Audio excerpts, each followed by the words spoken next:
Hello, I made it. I am really wow. The last 30 minutes have been a little crazy. Uh, so I apologize for being 15 minutes late, but we were under a tornado watch and or warning rather. Sirens going off everywhere around the city, and lots of crazy winds and storms. So that's why I had to log on late. Hopefully, you got my message. For those of you that are able to still tune in, we will go ahead and get started. And for those that cannot, I am going to wait a few moments just to see if anybody logs on. For those of you that cannot, this recording will be available in a little bit after our actual session. So I'm going to wait. I'm going to wait a moment and see who has the ability to log on before I actually get started with the workshop. And I apologize, I'm a little flustered because no one plans for tornado warnings, right? So I'll give you guys a little time to see who is actually going to show up today.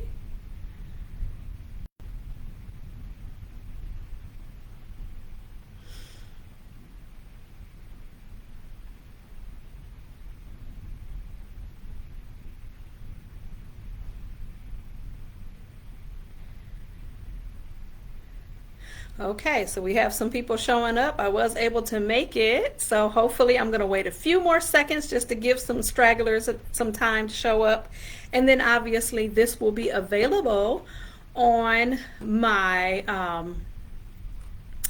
actual on this page after the recording. It will also be available on my YouTube channel later. So I'm trying not to be flustered, guys, because it's crazy and it's still storming, but I'm going to stick with it anyway because the worst of it has passed. So welcome to everyone, to all of our current members that have been here around here for a long time and know our page and me very well, and welcome to those that are new this week, this month, that have never taken part in any of our workshops or haven't really been around this page very long. Welcome to you.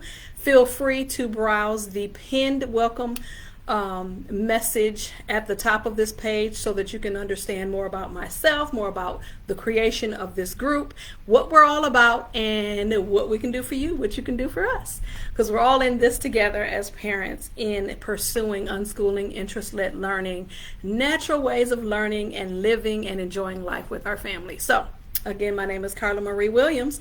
You can find me across social media as Carla the Unschooling Mama on YouTube, Instagram, and Facebook, as well as in this group. So let's get started. We have, I decided to do a 3-part series called, the Unschooling Workshops.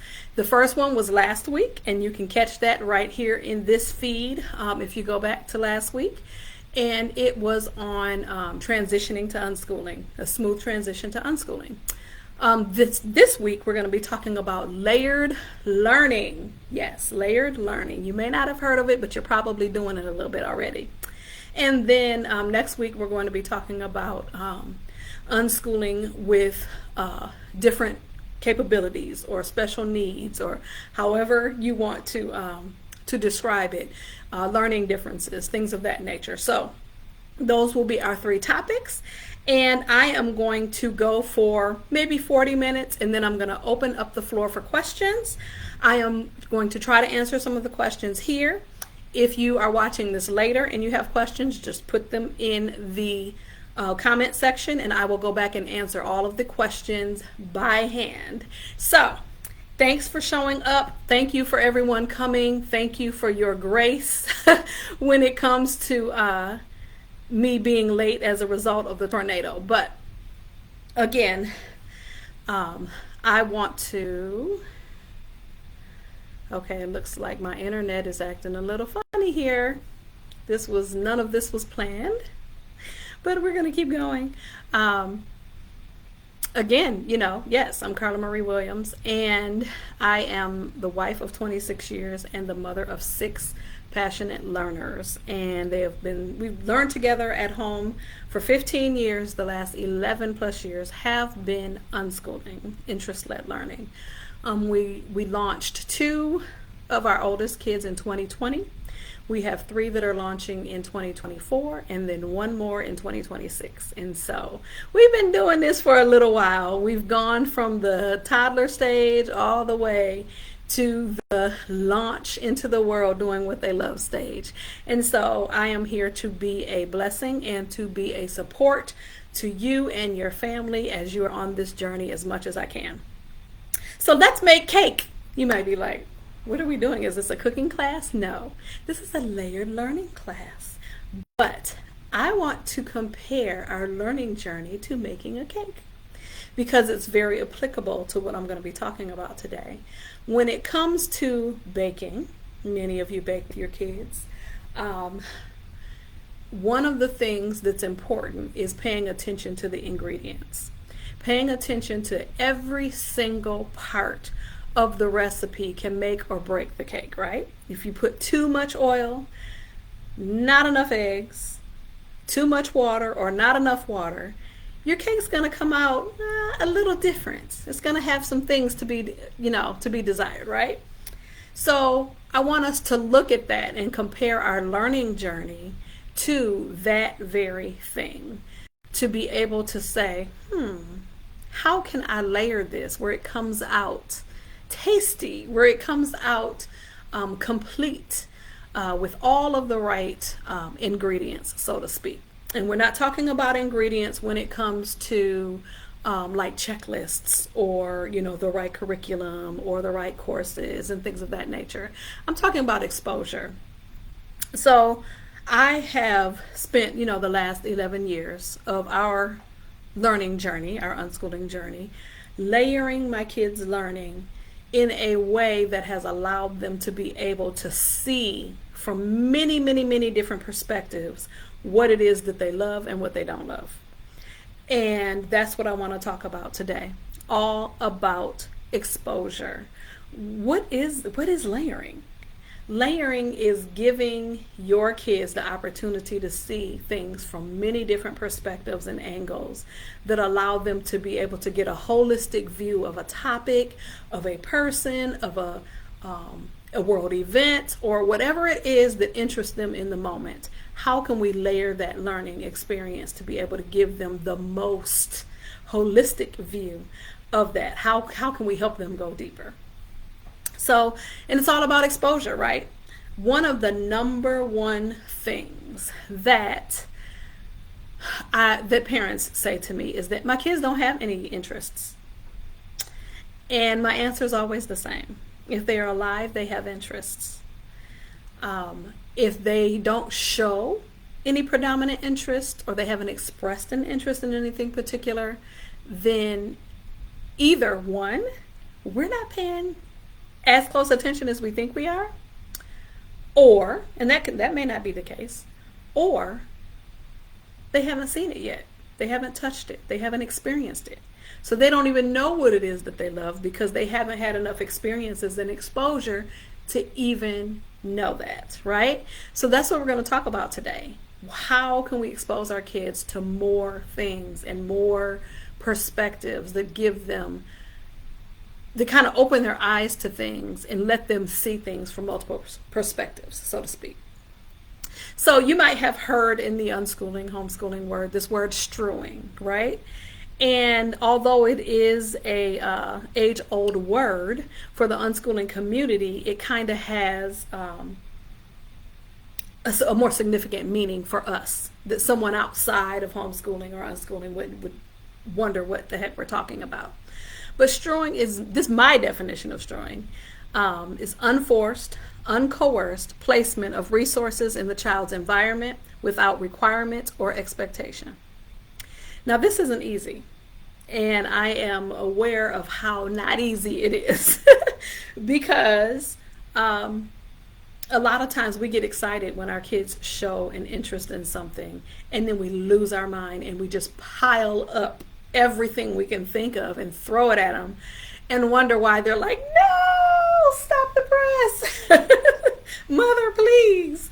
So what we have to think about when it comes to those kinds of things is what's more effective, right? Sometimes our kids say, oh, I'm interested in something.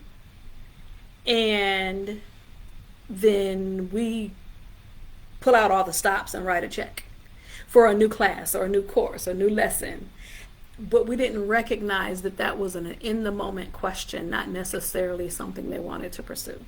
And so we attach ourselves emotionally to it, and we see them, on a grand scale operating in that career or doing something, impacting the world in that area, and they just asked you a question. Or they just did one Google search and mom and dad lost their mind and decided to just pull out all the stops without asking further questions and, digging a little deeper. So we want to talk about that today because I want to kind of get you to calm down, relax a little bit, and begin to do more observation than reacting, if that makes any sense. So when I talk about exposure, and that's exactly what strewing is. It's just exposure in many different ways.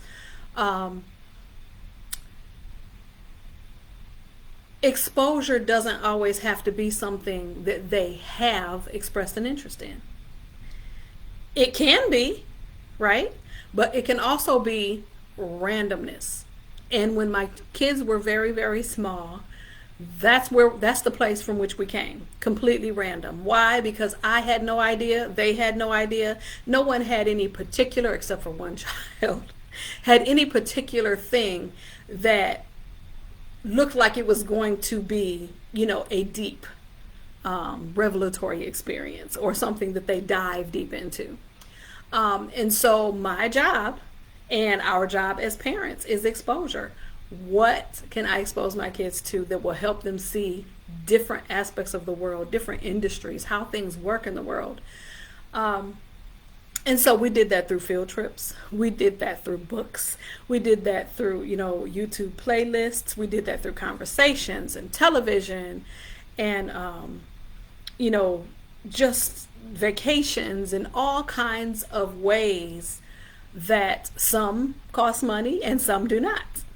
And many of the very interesting ones, books for instance, searching the web for instance, cost you nothing but can expose your kids to new things, safely of course, that will open their eyes to new opportunities and things they've never thought about, maybe even gifts and talents they didn't even know they had, or things they didn't know existed that might spark an interest. So if your kid is not showing an interest in something, then it's because they haven't seen it yet. And so it's our job to just kind of, sometimes it may seem random. We did some very random field trips, with our kids. We did manufacturing plants and just really some out of the box, outside of the norm kind of field trips. We did a bookbinding company, things that aren't on the normal field trip, the homeschool field trip list. But I just tried to help them see the process of how things work and different industries and what things they may see themselves doing in the future. And so when we went to the library, another way that we exposed them to new things, obviously we allowed them to get books of their own, but I would come with a rolling cart of my own, and I would just randomly fill that cart full of all kinds of really cool stuff. And I would display it, and I would just see what took. And when it was time to take those books back, sometimes I couldn't find them because something took and it was in someone's room. It was no longer on the table. And so then I started to ask questions. Is this something that you're interested in? Can I get you more books on that? What if we did this? So it just, you kind of, as you're exposing your kids to things, or strewing, so to speak, you're not requiring them to read every book. You're not requiring them to be completely elated about every field trip or every place that you go. It's just exposure, opening their eyes to something new in any way, shape, or form that you can. And that's going to be different for every family, where you live, what's available to you, those kinds of things. Thank God for libraries and the internet, right? So they can take us anywhere in the world. But exposure will help your kids figure out what it is that makes them tick. And it would also help them figure out what it is that they absolutely positively are not interested in. So it's kind of twofold and beneficial in two different ways. But that's what's so important about exposure. But when we were talking about layering your kids' learning, once your child decides that they're interested in this, and what they say they're interested in doesn't have to turn into their life's work. So that's what we have to keep in mind. This does not have to turn into my children's life work. They may just want to dig into this for a week, a month, a year maybe. Maybe they only wanted to take dance for a year. Maybe they only wanted to play piano for 5 years. And again, you're seeing them at Kennedy Center and they're like, I really don't want to do it anymore. Are we going to be okay with that and allow them to pursue something different? Or are we going to force them into doing that because of the vision that we have had regarding their interests, right? So they need to be able to morph and change and develop in their interests, that works for them. And we're there to support and to encourage and to come alongside with resources and things of that nature to help them layer their learning. So I keep saying layer their learning, and I compared all this to a cake. So let's get deeper into that and what that actually means.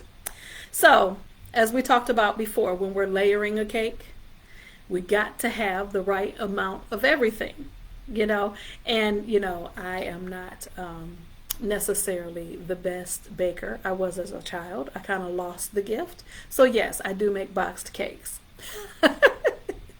Yeah, that's my admission. However, I do know how to make a cake from scratch, but I don't. So when I'm talking about ingredients and everything, you're probably thinking, she's just reading off the back of the box. You're absolutely right. So, but you got to have the right ingredients, right? You got to be able to have the right amount and the right things. Sometimes we try to substitute things and they don't quite work out, right? Sometimes we try to double a recipe and we don't necessarily have all the ingredients we need to double. All of those kinds of things when you're baking really kind of affect the outcome. And it's like that with our kids learning as well, right? So one of the things that we have done, and one of the things that I think are a benefit to any child in their learning journey, is layering, helping your kids see every perspective and aspect of a topic, subject, person, event, whatever it is that they're digging into. So when they do show an interest, that is when we slowly start layering. Again, I talked about not piling things on our kids when we see an interest, because then they become overwhelmed. And you may have had this happen before. I know I have, where a kid has shown interest in a particular topic and I have just lost my mind and gotten all the things and signed up for all the things. And by the time it was actually time to be involved in whatever activity, they weren't interested because mom overdid it yet again, right? So sometimes you have to do it slowly, and it needs to be a suggestion. As I said, strewing is unforced, uncoerced placement of resources in the child's environment without requirement or expectation. So you make it available to them in whatever form. Like I said, website, book, field trip, activity, course, community event. You make it available to them unattached to requirement and expectation. And you allow them to determine if, how, and when they utilize that resource. And but you want to do that slowly so that you don't turn them off and they're not running in the opposite direction because they see you coming a mile away. Like, oh God, here comes mom trying to pretend not to be schooly, right? And we've all done it, especially when we're transitioning into unschooling or interest-led learning. We are more in the how can I trick my kid into learning mode because I want to unschool when really it takes a little time to recognize that that doesn't work and they see you coming, and you have to recognize that I have to let a lot of those things go and figure out how to support them in the direction that they are naturally going. So you don't give them everything all at once. But once that interest is identified, slowly begin to layer things. So I'm going to give you some examples about this regarding some of my children and what we have done. I'm going to give an example of all 6 of them and what we have done when it came to the things that they have identified that they loved. Okay? And so one of the things that is important is that we have,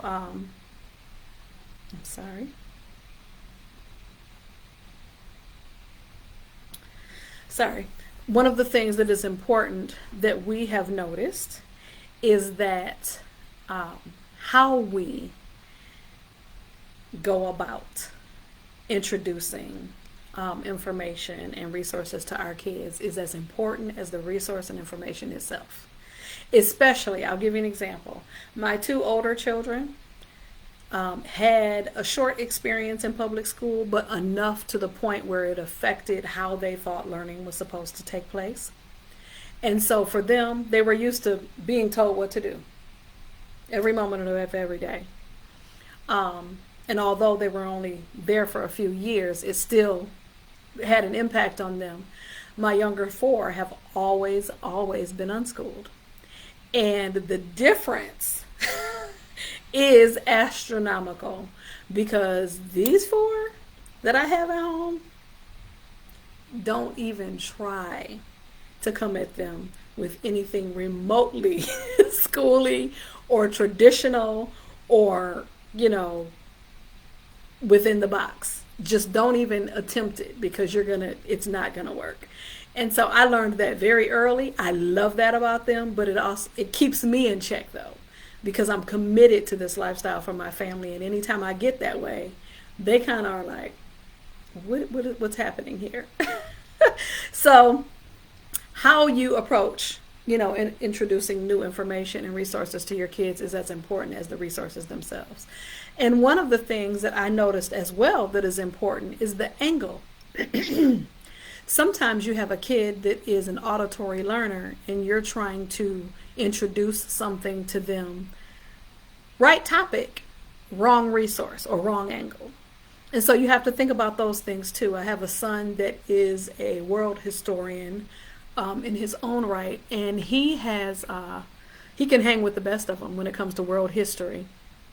And what's interesting is that if there's been a few books that he's been interested in, but most of what he has learned has come from YouTube. And he has literally just downloaded so much information that when we would do read alouds or we would have conversations or watch movies, he always had world history references and background knowledge to what was happening. So we would literally pause a book or pause a movie just to listen to his information. So he's definitely someone that learns better in that manner. But then I have other kids that don't learn as well like that. I have 2 of my sons that have to get their hands in the mix. Learning is doing, it's moving my hands, it's creating, it is building, it is figuring out how things work, and I need to be able to touch it and feel it and see it and test it. So you have to think about those kinds of things. How does this particular child learn? And every single one of your children could learn differently.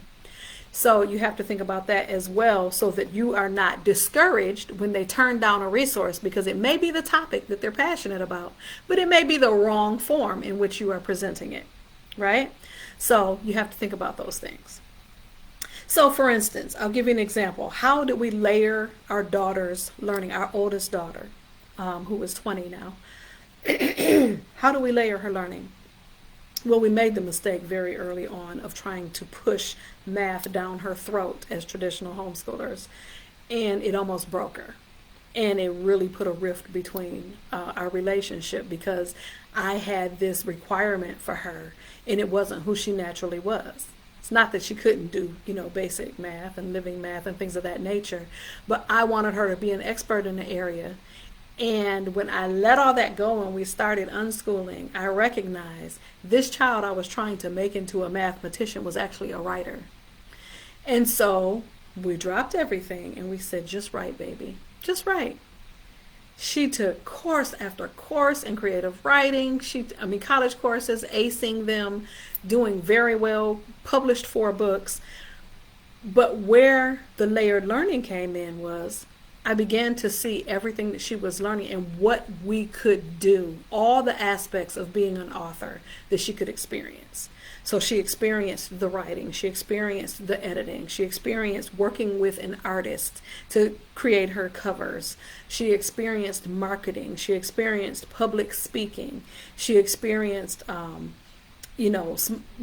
of basic small business math. I won't say it was too intense, but it was still understanding that aspect of business. There were so many things other than her just saying, I want to write a book.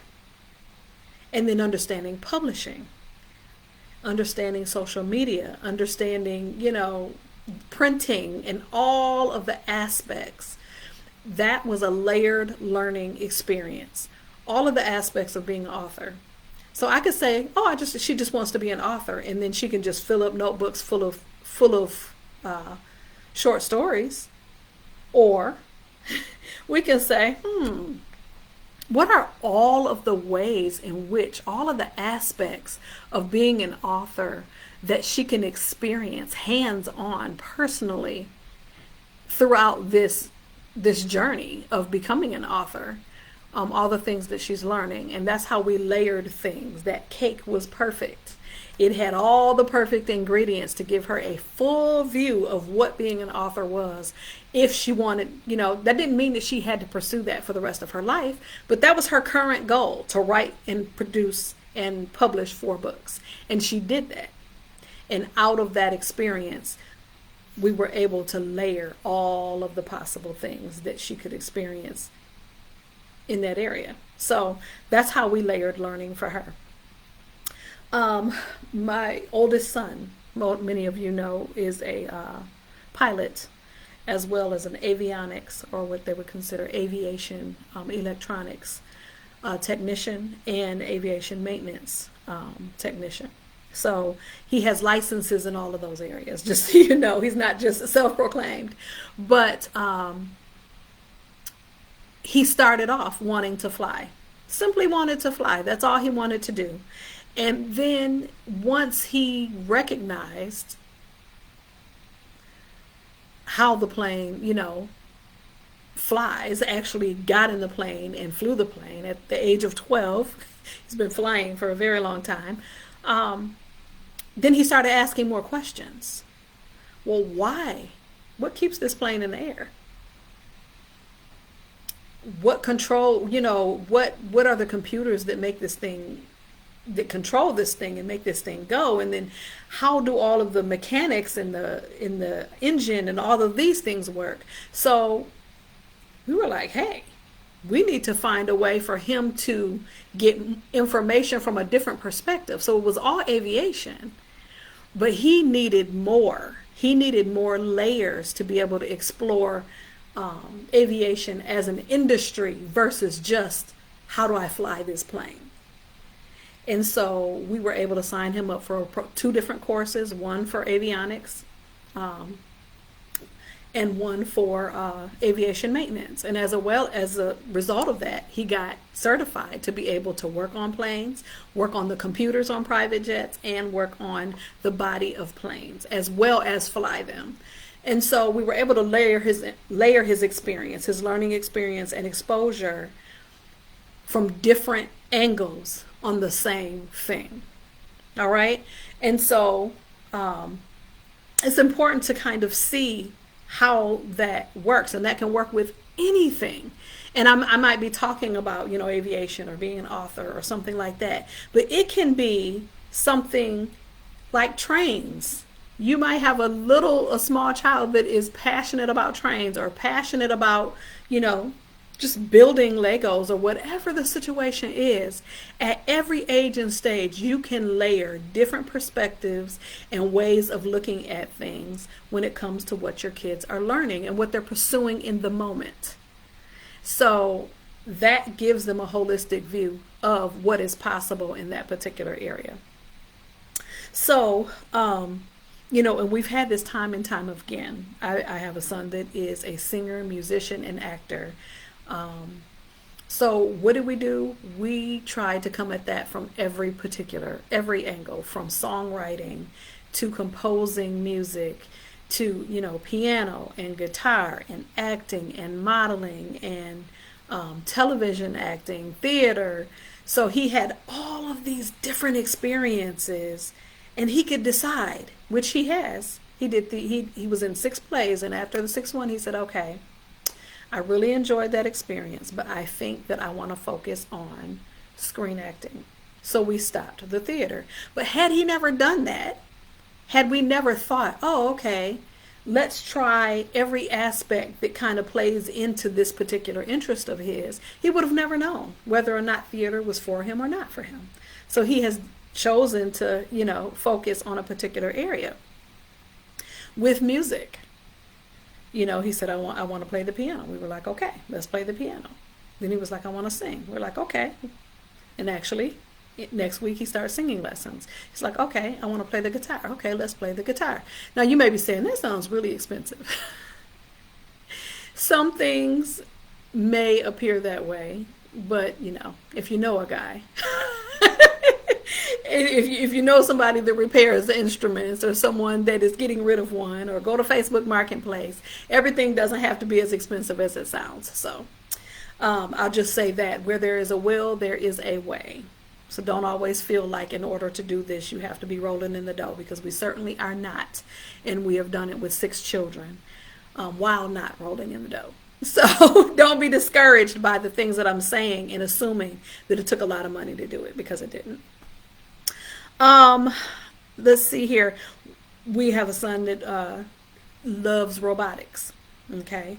And one of the things that's important with robotics is that usually when it comes to robotics and these kinds of deep dives into electronics and the way that things work, is that it's a team effort.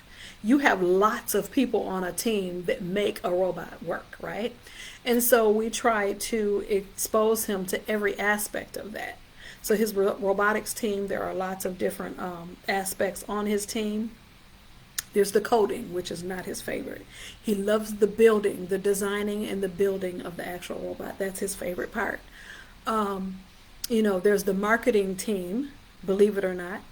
And obviously in any corporation where these things are being built, there's a marketing team. But there's so many different aspects that he has to be involved with, because he's on a competitive robotics team, that it gives him a layered perspective, different ways of looking at this same thing, this same industry, the specific careers within that industry, where he sees himself fitting, those kinds of things. So I hope I'm have some bells going off here, and that you get what I'm saying. So, you know, how, you know, Carla, you're saying all this, you're sharing about your kids, and that's great and everything, but how does this apply to my kid that wants to, you know, play video games all day? So, you know, how does this apply? And, you know, that's a lot of our kids. We're living a tech age. My kids love to play video games too. So I'm not going to tell you that they're doing anything, you know, other than what most teenagers are doing. They have other interests and they pursue their interests, but they love gaming. And so I love it for them. But one of the things that you can do, if you have a kid that is like game extraordinaire, loving this, then it's important for your kid to know, especially if they are pursuing a career in gaming, And if I were you and I was a parent of a child, and I was at one time, he changed his mind, but if I was a parent of a child that was interested in the gaming industry as a competitor or any part of the industry, do not sleep on the gaming industry. I will repeat, do not sleep on the gaming industry. It is a multi-million-dollar industry with countless and counting career opportunities. And so if you have an avid gamer that is interested in going into the industry in some way, shape, or form, then I would be trying to figure out how to expose them to every single angle. And that is coding, that is design, that is project management, that is art, that is so many different things that that are within that industry that make an actual video game what it is, right? So very important to consider those things and to not be discouraged by that. No matter what it is that your kids are interested in, you need to layer the experiences and the things that they are exposed to so that they can see different perspectives. Like, for instance, if I have a kid that says, you know what, oh, I want to be a doctor. And we had one of those at one time. And it's changed slightly, but still kind of has a medical, forensics, kind of has a medical feel to it, but within law enforcement. When she was very small, that's exactly what we did. We layered it. I have a brother that is a surgeon. I had her talk to him. We had molds around the house that she would play with. I would make her YouTube playlists. We would get lots of books on different, epidemics. Interestingly enough, because, a couple years later, we actually were in a pandemic. But all kinds of different medical and physiological study type things that we could come at from every single angle. We had games that were focused on that. So that's what I mean by layering. How many ways can we present this kind of information and different perspectives on the same topic to help our kid get a holistic view of it? So I hope that what I'm saying is clear. It's kind of hard when I'm used to speaking to live audiences. So you can see when people have questions, or you can see them shake their head. They're like agreeing, like, oh my God, yes, I get that. So it's kind of hard for me to do that when I am doing a live video.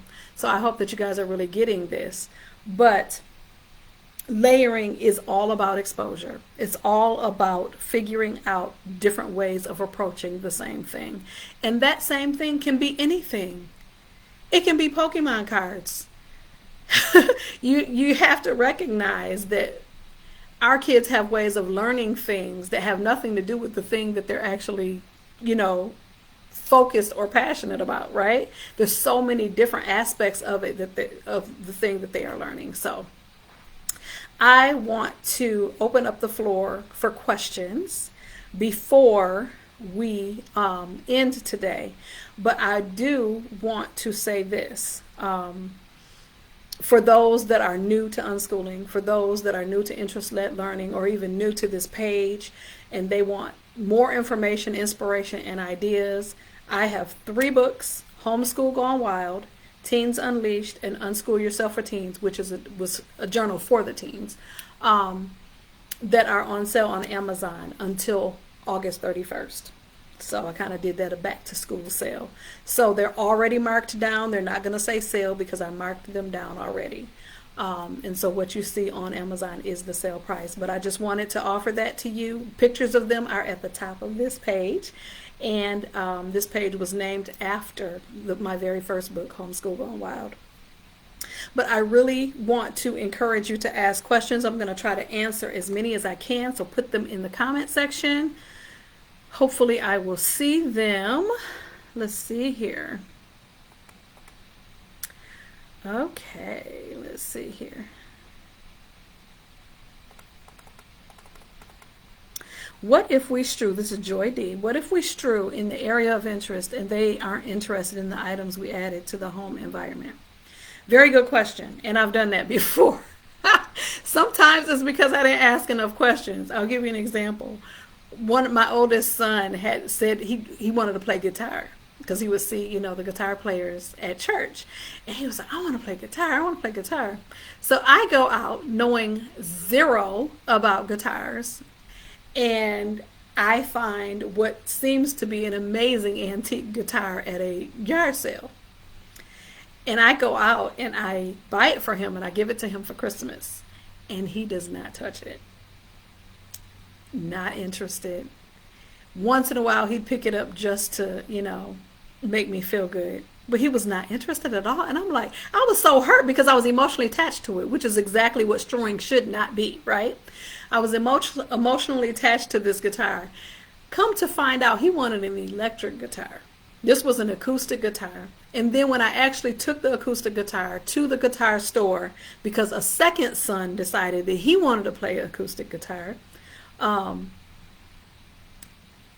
the guitar was so old, the wood was warped. Now you couldn't see the damage, but apparently a guitar expert could. The wood was warped. It wasn't even playable. I felt so stupid. So anyway, yeah, I didn't ask enough questions. I didn't observe enough to really know what it was that he wanted, and I was emotionally attached to it. So that's what I say to you, Joy. Do not get emotionally attached to the things that you strew. And what I suggest when it comes to exposure and strewing is to start with free and low cost first, so you don't get your feelings hurt and you don't spend a lot of money up front. All right, you save those big bucks for when you know that they are interested, even if it's not a lifetime career interest, but just something they're really vested in learning at the moment. So that's what I would suggest. Don't get emotionally attached. Start with the internet and the books. And if they reject it, no harm, no foul. Hopefully that answered your question. Let's see here. What if they need to get into college someday? Don't they have to pass entrance exams? Absolutely. So Michelle asked that. And believe it or not, Michelle, it does not take 12 years to learn what you need to learn to pass those entrance exams. So you have a lot of unschoolers that will do periodic work throughout their schooling just to prepare for that. Or they will prepare for it, especially when it comes to things like math and that kind of thing. They will learn it in order to pass the entrance exam. What's important, though, and this is what's most important, Michelle, and anybody that has this question. This is talking about teenagers that want to go to college. And if you have a teen that knows that they know that this is the direction that they want to go, then you as the guide, you as the partner, the co-pilot on their learning journey, help them do the research to find out what it is they need to learn to go and do what they want to do. My oldest son was probably the most traditionally schooled out of all of my kids, although he was unschooled and he was able to choose what he learned and when he learned it. But he was interested in aviation. We did the research. He found out math and science were important. Science is his first love. Math was tolerable. He was good at it, but he didn't necessarily love it. But he knew he needed it for his future career, so he did it anyway. And just like adults, if kids want something bad enough, they're going to figure out how to do it. Now, how do we do that in an unschooly way? This is how. You let them choose the resource that they use to learn what they want to learn, to do what they want to do. And that has worked every time for every single one of my children, because they were motivated to get to that end goal, which was to go to school for, this, that, and the other thing. And we did the research together and decided what it was that they needed to learn or to know for that particular career. So hopefully that answers your question, that we're not just, like, we don't have to learn anything. They have goals that they set for themselves every single year. And my book, Teens Unleashed, speaks a lot about those goals, those annual goals that we set every year, and how we created their transcripts and kept track of their learning every single all the things that they were learning and doing and accomplishing. So this was a very hands-on process. Although we do not check boxes and we do not do formal curriculum unless they ask for it. And he did more of that than anyone else. But they are continually learning and working toward the goals that they set for themselves. And I keep track of the things that they're learning, the projects that they do, the classes that they take, the courses, activities they're a part of, their jobs, all of the things that they're learning within that. And I'm able to categorize that and create their transcript. And it has been accepted by militaries, colleges, culinary arts school, tech schools, police academy, so jobs. So have no fear. This is not a hands-off process. Unschooling is, if anything, for me at least, and for many other unschooling families, I'm more hands-on than I was when I used to throw workbooks at them and tell them to read this and answer questions. So hopefully that was a good explanation for you. Let me look at some of the other questions. So I have two, again, Michelle, I have two that will be taking exams this spring to start college in the fall of 2024. And they are prepared for those exams. Okay. Yay, Betsy, I'm glad this was helpful. Okay, so let's see here.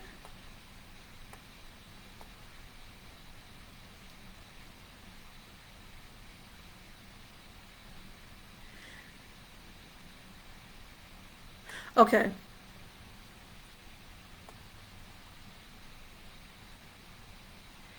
Okay, I have a few more questions. I'm trying to make sure I don't miss any, so forgive me for how long it's taking me. Okay, Jennifer, we're going to answer Jennifer's question. Let's see what that is. How do you deal with a situation where your child is interested in something you know they won't be able to do? Let's see here. My son has a seizure disorder and will never be able to fly.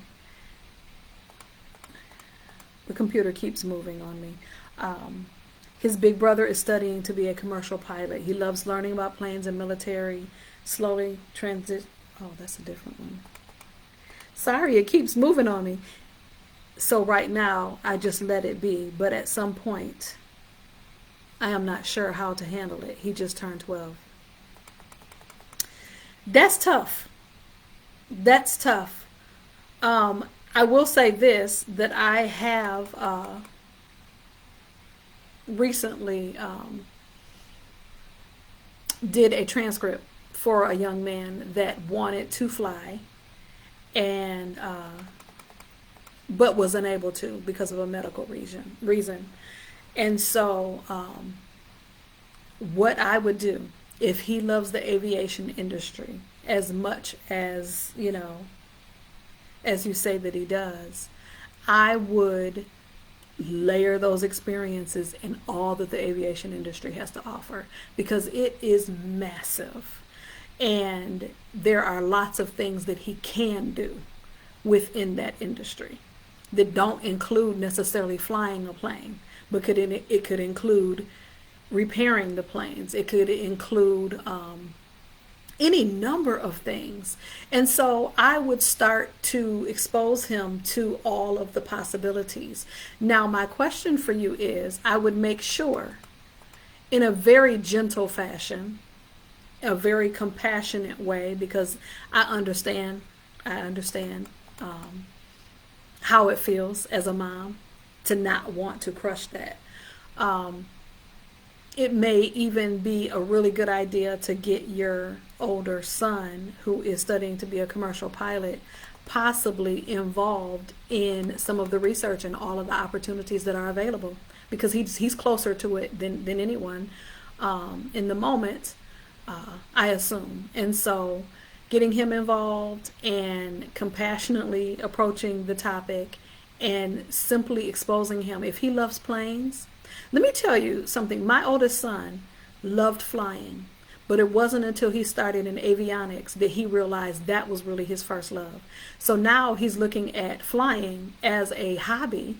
Well, he's in the military at the moment, but long-term goal, he wants to own his own avionics and aviation maintenance firm and private you know, private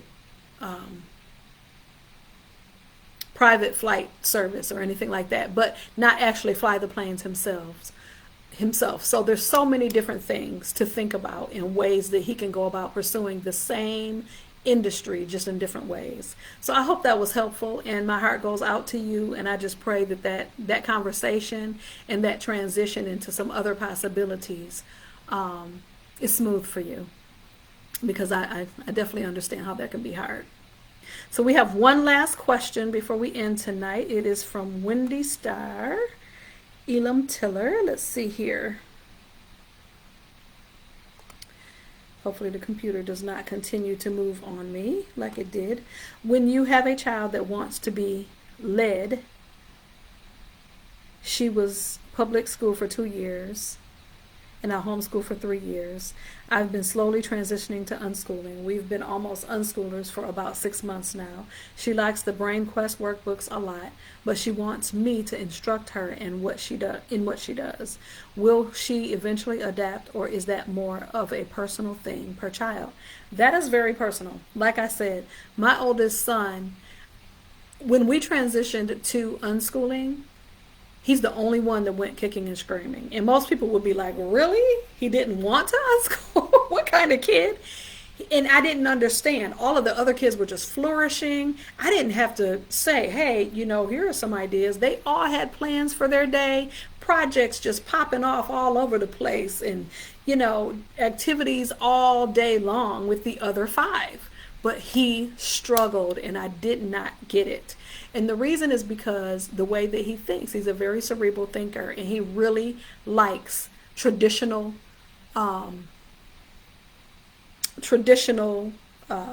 resources. And so once I got that, it took me about a year, which is really scary. But it took me about a year to figure out, it's not that he doesn't want the freedom. It's the resource part that I'm missing here. So he would just be floating around, and then he'd be messing with what they're doing and causing arguments because he didn't know what to do with himself.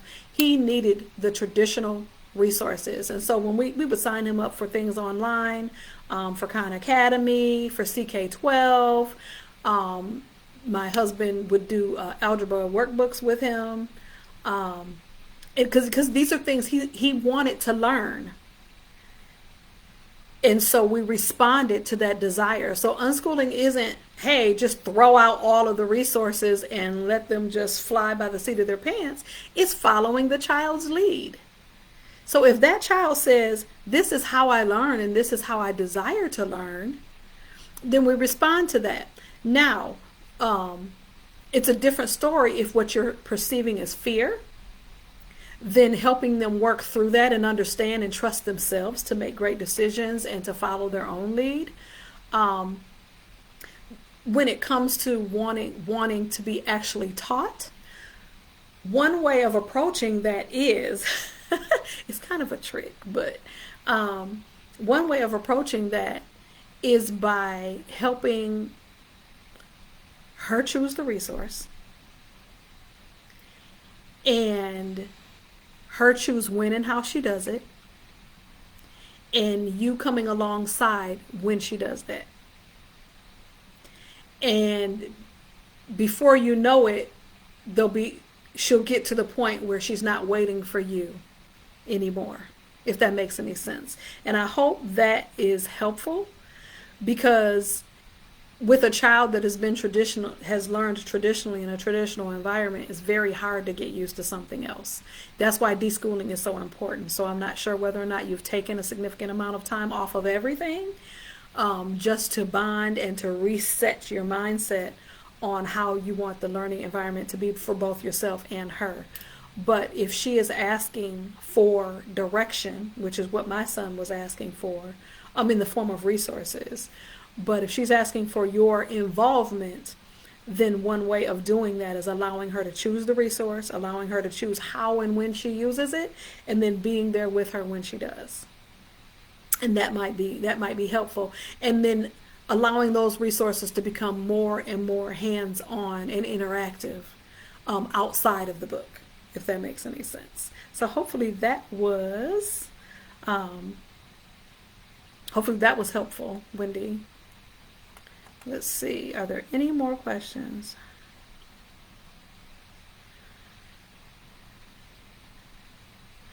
Okay. I think that that is all of the questions that you guys have had. For those that are listening after the recording, feel free to put your questions in the comment section and I will be happy to answer them. Again, my books are on sale to the 31st, but they're always on sale if you can't get them before that, or they're always available if you can't get them before that. Remember my YouTube channel, Instagram, and Facebook for daily ideas and inspiration. And then I also do one-on-one coaching with families that are interested in, changing the environment and atmosphere in their home to an interest-led learning more approach. And then I also do one-on-one consulting with families that are graduating seniors that are unschoolers and want help with transcripts and things of that nature. So hopefully this was good for you tonight. I am happy that you guys were able to tune in. I am sorry again for the tornado that made me late, but we got it done anyway. And this will be available here in the group permanently. If you want to go back and refer to it later, it will soon be available on my fan page, Facebook fan page, and YouTube as well. So anyone on those outlets can feel free to put questions in the comment sections over there as well. All right, well, thank you very much, and I hope this was helpful for you guys. Bye.